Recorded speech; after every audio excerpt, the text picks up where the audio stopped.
Welcome. Good morning to you. Welcome to Up to the Minute. It is Thursday, August 27th. I'm Todd Duplantis. Wow, that was a close one. We made it through, and we are here live with you this morning. If you're joining us this morning, we are so happy to see you with us. We've got a great show for you for the next half hour.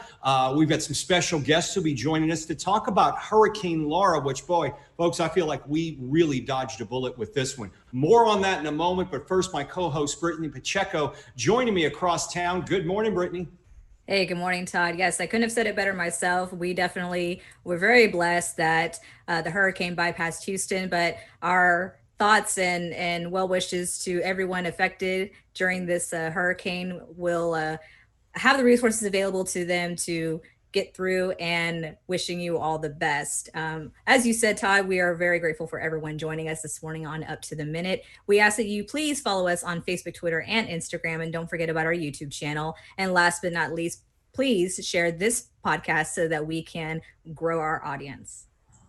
That's right, Brittany, and we will have more with you in a little while. HCC news and information coming your way, but first we must mention that HCC, our online classes, not happening today because of Hurricane Laura. We wanted our faculty, staff, and our students to be safe, so there's no classes today, and of course all of our campuses are closed right now. Campuses for some staff will reopen tomorrow, and the online classes will resume again tomorrow as well, so we'll get more on that in a moment. We've got some special guests. In a previous lifetime, I worked in the news industry, and these folks here I'm going to introduce you to, we've all worked together in one shape or form. First, I want to introduce Christy Powers, former meteorologist, still a current meteorologist, but working in the PR world now. Good morning, Christy. Good morning. How are you? We are great. I'm going to be with you in just a few moments. But first, a gentleman I worked with for a short time at Channel 11, KHOU, Mario Gomez, meteorologist, joins me right now from his home. Mario, it's good to see you again. Hi, Todd. Yes, same here. I do remember you actually assignments desk, right? That's right. I had a short time at the assignments desk and got to work with you many a weekend there. Yes, it was fun. Yeah, it was fun. I've been here since 1984, and we have seen a lot in those years. Watching this storm during the overnight period and this week, just an incredible event that just happened in Louisiana. I'm going to tell you more about that. Yeah, Mario, I want to ask you first off, this storm, and you're a meteorologist, much more of an expert on this than I am in any shape or form, but I remember covering Hurricane Rita.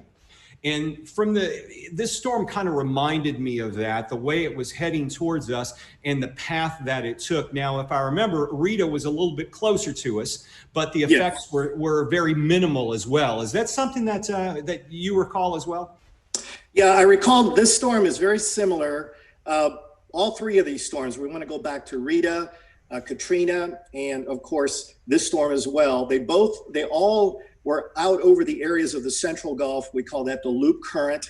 The water right there is extremely warm, and all of these storms, all three of them, became Category 4 or higher. In the case of in the case of Katrina, and Rita, they were both Category 5s out over that area. This one only attained a very strong Category 4. I'm talking about the very top of the level of Category 4.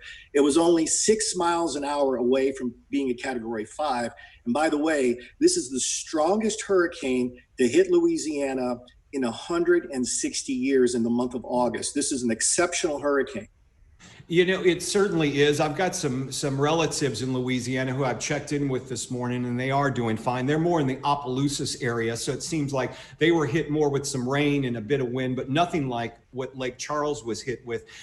Looking at the way this storm was going to hit us initially, it was going back and forth. It's coming to Texas, it's going towards Florida, it's going towards New Orleans. Do you recall storms being so unpredictable? It seemed like this one was all over the place. And with the technology we had now, we just couldn't pin it down to the last minute. Yeah, and I've seen a trend of that happening. It happened with Charlie, which at one point was on the eastern part of the Gulf of Mexico. It looked like it was going to go and hit the areas around Tampa and St. Pete. This was a major hurricane as well. It happened with Hurricane Michael, just last year, a Category 5 hurricane that hit the areas around Mexico Beach in Florida.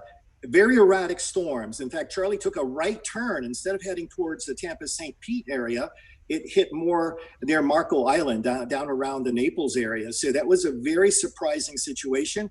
This storm, towards the last few minutes here, as it was approaching Louisiana and Camden Bay during the overnight area, it was going wobbling left, it was wobbling right, it started wobbling. And this is very common. Working with Neil Frank, the hurricane expert down in South Florida, here in Houston when he was at Channel 11, we watch these till the very last minute before they make landfall. When you look at a hurricane of this nature, that's this strong, and it was about 400 miles wide, it can go in any direction. They make their own weather, if you will, and sometimes the models don't always they're not that accurate, especially at the last minute. It could have easily gone 50 miles to the left, and this morning we might be waking up in Beaumont, Port Arthur, and maybe even on Bolivar with water causing more damage. But that was not the case. This one took a more northerly turn into Camden, towards Louisiana, Camden, around the Camden Bay area, and did not go into Texas. But because it was so wide, we still felt the impact right here in the Houston area. Not much, but it was here.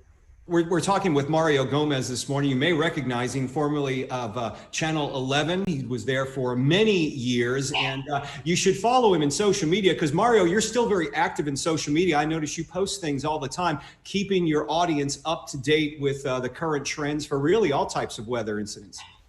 Yeah, it's something I've kind of grown. I'm a habitual weather nerd. I try to stay up to date with anything that's happening in Houston, no matter what the case is, whether it's a tropical storm, a hurricane. And during Hurricane Harvey, I worked with the city, and I tried to keep up with what was going on. And I was basically there for about 7 days, almost a week, tracking Hurricane Harvey. And of course, that was a totally different storm. Yeah. But it was quite an eye-opening experience seeing what happens behind the scenes with the coverage there. You have about 100 people in one room. Everybody's getting that information out to the media, to the nation, if you will. And it was interesting being on the other side of the camera, so to speak. This time out, here we are covering weather on social media, and social media has become such an important platform because when the power is out and the power lines are down and the phone lines are down, sometimes all we have is sometimes all we have is that cell phone, and that's about all we've got to get information across. So technology has become a really strong instrument to get the word out. Absolutely. Now I'm going to share my screen right now. I want to show you something right now, Mario, just to give our viewers an idea of what we were looking at. Let's see here. All right. Okay, there we go. There's the path of Laura, if you can see that, what it took this morning. And this is where it's projected to go. Is this, from what your experience, what you've seen, this storm seems to be moving pretty fast. I mean, by Sunday, it's going to be off into the northern Atlantic. Yeah, it's going to be a fast mover. Once it gets into those westerly winds across the Tennessee Valley, it's going to really move quickly. But I want to point out is that even when Hurricane Harvey hit the Houston area and was here loitering for about a week, and we saw that tremendous amount of flooding. When the storm went up towards the Ohio area, the Ohio River Valley, there was still flooding and there were tornadoes. Weeks after, almost a week and a half after Hurricane Harvey hit Houston, it was up in the Ohio Valley, and it wasn't done with the United States. That's the situation here. We could have tornadoes. We could have flooding in the Tennessee River Valley. I don't expect it to be that, since it is moving fairly quickly now at about 10 to 15 miles an hour. But I expect that even now, we're still looking at a Category 1 hurricane across Louisiana. Early this morning when I got up, I saw the eye wall beginning to collapse pretty quickly, but still we had Category 1 hurricane force winds. When the storm hit Camden, it hit it with 150 mile per hour winds and a 20-foot storm surge. And we're just now getting in there. The pictures that are going to come up on the evening news are going to be incredible. I think you're going to see a lot of building damage when you have a 20-foot wall of water and you don't have an eye wall. I should say you don't have a seawall there to protect you. Things are very different. Fortunately, we had a large swamp which was acting as a buffer for the hurricane. So hopefully we didn't get water much beyond maybe 30 to 50 miles inland across southern Louisiana. So maybe the damage won't be extensive, but we are going to see lots of power outages, of course, for about a week, week and a half, maybe 2 weeks. Recall it took almost a week, maybe 10 days for some people in Houston to get power after Harvey. And I wouldn't be surprised if we see the same thing in Todd, in Louisiana. Now, before I stop my screen share, I want to show you one other thing because this is concerning for us, Mario. Here we go. Across the Atlantic here, here's another spot of concern. Have you seen this, or have you had a chance to study this yet, what's coming off of the coast of Africa? Yeah, Todd, I haven't looked at the long-range models, but I want to point one thing out. This is extremely important information. About 2 or 3 weeks ago, I saw more energy, more heat energy in the Caribbean waters than I've seen in many years. In forecasting weather in close to 35 years, I saw more heat energy available. And in the Gulf of Mexico right now, we still have more heat energy available for hurricanes to form. So we're far from the peak of the hurricane season. That's going to occur on the 11th of September. Right. So take that all into account. And just because we dodged a bullet here, don't let your guard down. Coming up, this storm may end up in the Caribbean. I haven't looked at the long range models 10 days out, but it's something that we're going to have to watch. And even during this time of the year, as we get into the fall, we start getting these cold fronts that stall out in the Gulf of Mexico and in the Caribbean. And on the fringes of those stalled fronts, sometimes you have a tropical wave that comes in and is the, let's say it's the place where you see a tropical storm or tropical cyclone develop and then move back up across the Houston, Galveston area. We've seen more accumulated cyclone energy than any other, this particular August, than any other year so far. This is only the areas in Louisiana have seen more accumulated cyclone energy than any other since 1856. Wow. And as I said, this is the strongest hurricane to hit Louisiana since 1856, 160 years. So that's really saying something, because that goes with all the, we've had Isaias, we've had Josephine, we've had Kyle, we've had Marco, but this storm pretty much tops them all, becoming almost a Category 5 hurricane late last night. Mario Gomez, we appreciate you joining us and enlightening us about what we can expect and what's happened with Hurricane Laura. Good seeing you again. Absolutely. Thank you so much, Todd. Thank you, Mario. We're going to move across town again. Another meteorologist joining us. And of course, the HCC audience, you may recognize Christy Powers. She's a former HCC employee, and our viewers may recognize her because, Christy, you worked at Channel 26 as well. I did for about 5 years in the mid-2000s at Fox 26. And just to clarify, you and I worked there at totally different times. Our paths didn't cross at Fox 26, they did at HCC. Exactly. So it's that TV connection, but we actually wound up working in PR together and started this show, ironically enough. Yeah, that's right. You did some work for us for HCC TV, especially with Up to the Minute. We're going to get to what you're doing now because you've got a very important initiative I want to discuss with you as well that our viewers will be very interested in with your PR work. But I want to ask you about this hurricane as well. You're from the Florida area. You've been through lots of hurricanes well before you became a meteorologist. What did you notice different about Hurricane Laura? Yeah, I think I started with hurricanes when I was about 5 years old. I grew up on the east coast of Florida, just a couple of miles inland. So I'm no stranger to these storms and quite fascinated with them, actually. Probably was one of the reasons why I got into doing weather and becoming a meteorologist. And this storm actually did look a lot like Rita, ironically. And, I kept saying, as a meteorologist, and I think Mario can back me up on this, you get a lot of texts and a lot of phone calls saying, what's going on?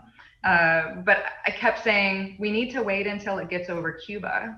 Cuba is very mountainous.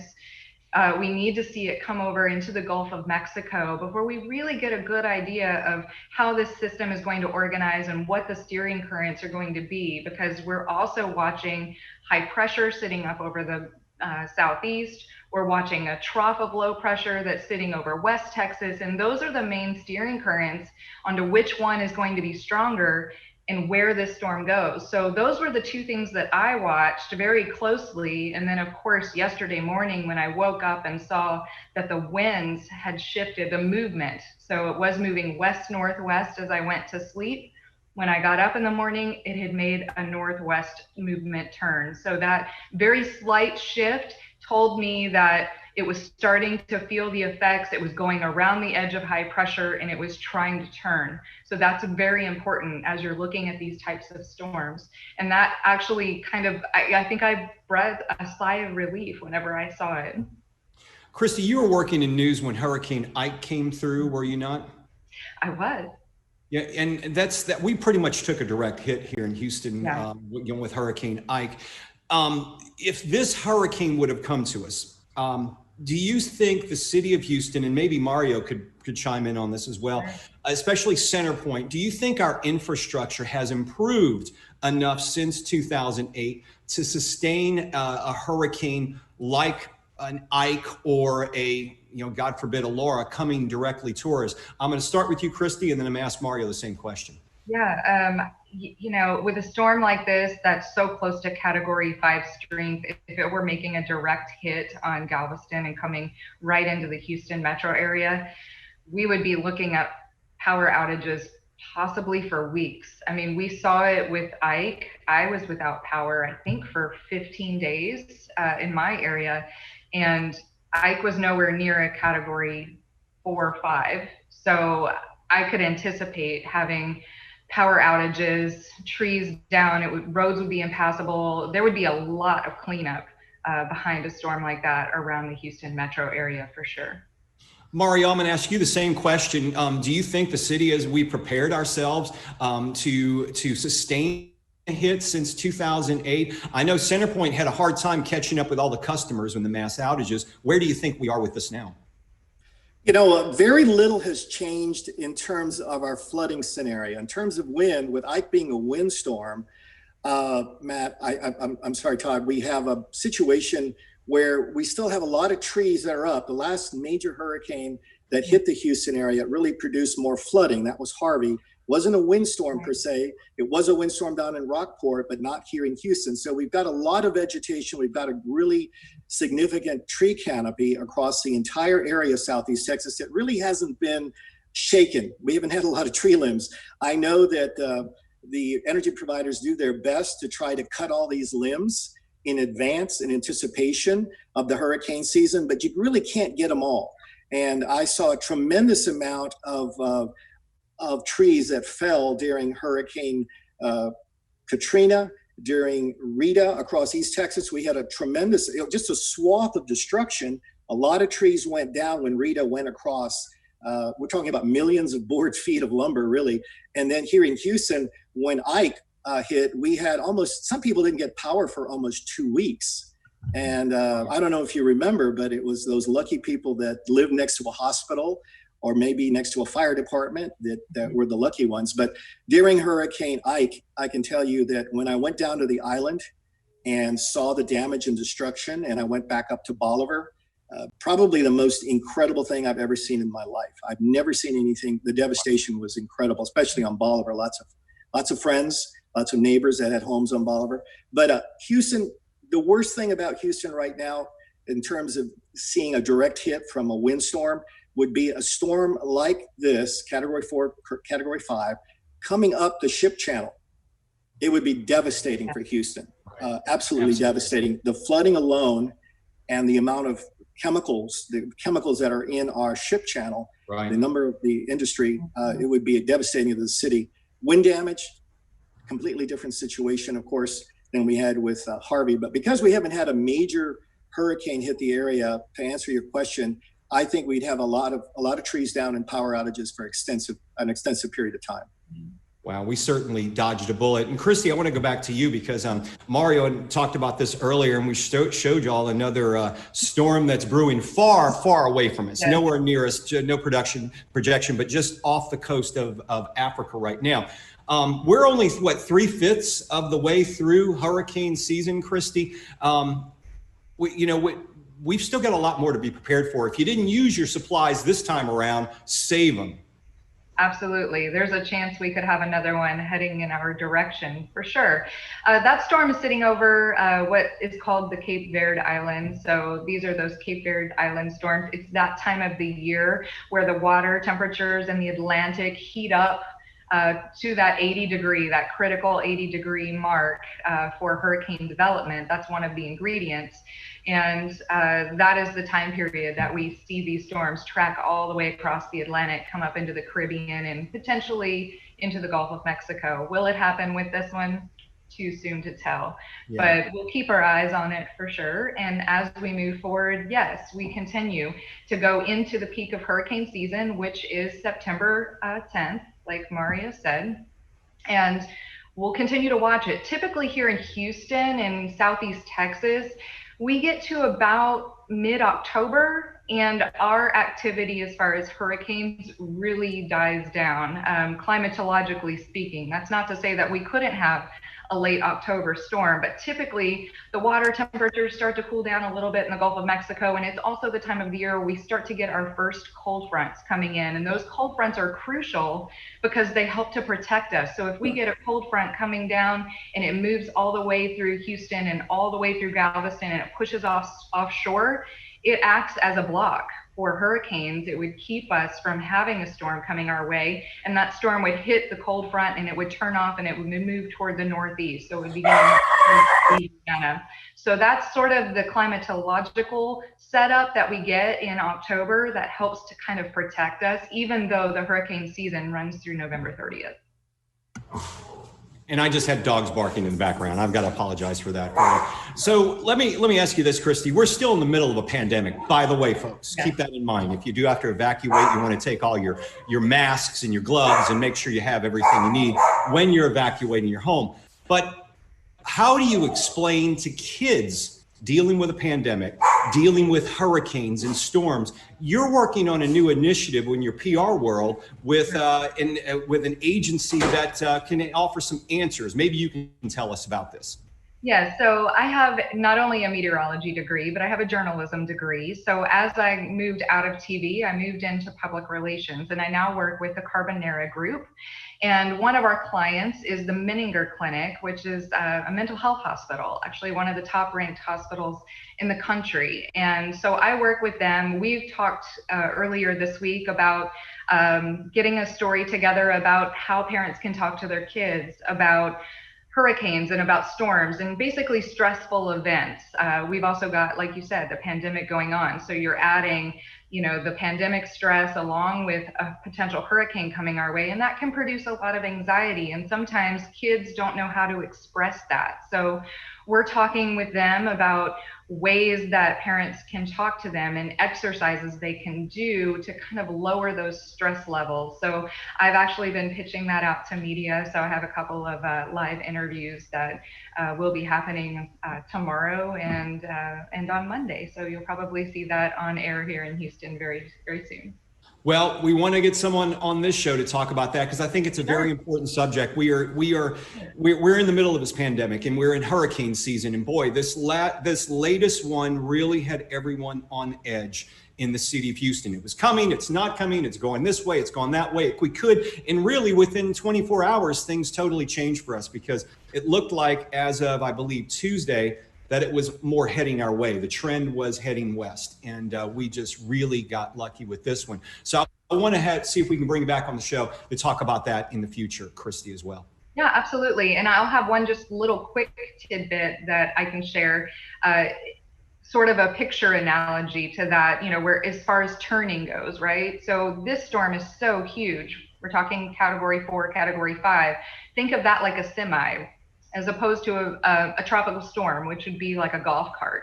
It's much easier to turn a golf cart, if it's gonna do a right-hand turn, than it is a semi. That setup to turn that semi takes a lot more. So the analogy there is similar to a major hurricane like what we just saw with Laura. That's why I was so relieved when I saw the movement from the west-northwest to just northwest. It started to make that turn, and it was early enough and out in the Gulf far enough to where it shouldn't impact us. And that really switched the models and really narrowed it down into Louisiana. It did. We got lucky, but I also got to give kudos to our city, county, and area officials from Galveston all across our region, because they really did act fast to get people evacuated. Of course, nothing came. We got lucky, but it's better to be prepared than not prepared, because we don't want what happened in Rita happening again ever, with everybody getting out on the roads at the same time. It seemed like at least now they have a good plan down for that. Yeah, it's the worst case scenario that you're going to have people in a car possibly running out of gas when you have a major hurricane coming. So the preparation and making sure that people are, off of the roads and they're safe where they need to be as the storm hits is the best case scenario. Christy Powers, thank you for being here. We look forward to seeing you in the future. Mario Gomez, thank you for joining us. Absolutely. Thank you, We really Chuck. appreciate you joining us. Good to see you again. Same here. All right, we are going to move on with our HCC news and announcements. Brittany Pacheco joining us again. I guess we can kind of all breathe again, Brittany. It's a sigh of relief. We missed it this time, and we can step back and relax for just a bit. I agree, Todd. I know I stayed up actually very late last night working on some stuff, and I was debating about, okay, should I go ahead and just prepare a little bit more so in the event that we lose power, we lose access to water. So I filled up my tub last night just to make sure that we were prepared in that sense, and just kind of waited. My anxiety was a little bit up more than usual, and it never came. It was just peaceful. It was very calm over here in the northwest side of town where I live, and as you all have illustrated, yes, this was a very much a blessing for the city of Houston. But once again, we are thinking about our friends in the Beaumont, Port Arthur, and Louisiana area who are all impacted by this storm. And last night I took precautions. The last few days I've been stocking up on a little extra water. Put a gallon of water in the freezer along with some water bottles so we can keep that cold and have some cold water if needed, or just some extra water. And then took all the stuff off the balcony that was loose, that could blow around. So just prepared for that, because when you just don't know. And they did say, even as we were going to bed last night, they were saying that we could get gusts up to 30, 40 miles an hour, could have some power outages. So you just don't know. I mean, you look outside today, we never would have known in Houston that there was a hurricane literally within a massive hurricane within 100 miles from our doorstep. Our neighbors, our friends, our family in Louisiana are suffering right now as a result of that. But we were just so lucky and so fortunate, at least this time, and we're very grateful that we escaped this tragedy, but still pulling for our neighbors in the east. Absolutely. And as Christy had said, and I'll say it just to reinforce it, we're not out of this season yet. So whatever supplies you all out there were able to get, be sure to hold on to at least the water, because water is still good for quite some time. Don't go crazy on those hurricane snacks. I have some friends out there who are binging on those snacks as we speak. But just always stay prepared, have a plan, make sure you have any and all documents that you need with you in order to evacuate quickly if you need to. But Todd, we're going to move on to HCC announcements. Now, at this time, as you said at the top of the show, our classes, which are completely online for the time being, are canceled for today. Now, we will resume those classes tomorrow since HCC is reopening. But for students who need access to Wi-Fi zones, we have you covered. So HCC campus buildings are still closed, but students are given options to support their online learning experience with parking lot resources as outdoor Wi-Fi zones to connect to the internet from their cars. Now, if you're a current HCC student, you have access to our HCC private network. And if you're a prospective student, you still have access, but utilizing our HCC public network. I do want to say you will not have access to the restrooms in the building, and you will also not have access to outlets to charge your devices. So make sure you come prepared ahead of time, hit the restroom before you head out. Make sure you have your devices charged. And for more information on our outdoor Wi-Fi zones, head over to hccs.edu/outdoor Wi-Fi. And it seems like we're just maybe a few months away from having some nice weather out there to enjoy those outdoor Wi-Fi zones. I would imagine you can pull up in your car in the air conditioner and use these Wi-Fi zones as well if you pull into the parking lot. So that might be the best way in some cases to use them. Maybe so, Todd, but you don't want to leave those cars running the entire time that you're doing your thing. So everyone, just make sure that you exercise caution as you embark on visiting one of our campuses to utilize the Wi-Fi zones. But on top of that, Todd, we have a one-stop guide for what to expect and where to get help for the semester. Questions that you may need answers about technology and textbooks and tutoring. We've got an online services toolkit for students to utilize. You can find that toolkit by heading over to hccs.edu/online-toolkit. That's right. Real quickly, foundation deadline, scholarships, you can apply for them through Monday, August 31st. I know it's very special to you, so make sure you go and go to the website. We'll have the link in this post, and you can apply through Monday. So you don't want to miss that deadline. Absolutely not, Todd. It's an opportunity for international and domestic students to get some tuition assistance, and it makes all the difference in the world with their education. So that wraps up the show for today. Remember, our classes resume tomorrow. Online classes resume tomorrow as HCC will reopen in our normal fashion right now. Very limited, but we're reopening to where we were earlier this week. So classes resume tomorrow. Enjoy your day off today. Tomorrow on the show, Min Pham of the Drafting and Design Engineering Technology program will join us. And it's Friday, which means what, Brittany? Which means we will be visited by our resident poet, Dr. Jimmy Adams, who also is our college operations officer at HCC Northeast. And he'll be here to share one of his latest poem offerings, which is always a joy. It's a great way to start the weekend. That's right. Thanks for being here. All of you, Brittany, have a good day. Enjoy the rest of the day off. We'll see you tomorrow, Brittany. All right, Todd. And thank you, everyone, joining us. We appreciate you being here. Stay safe. And don't forget to follow us on our social media pages. And don't forget to share this podcast. We'll see you tomorrow live at 10 a.m. on Up to the Minute.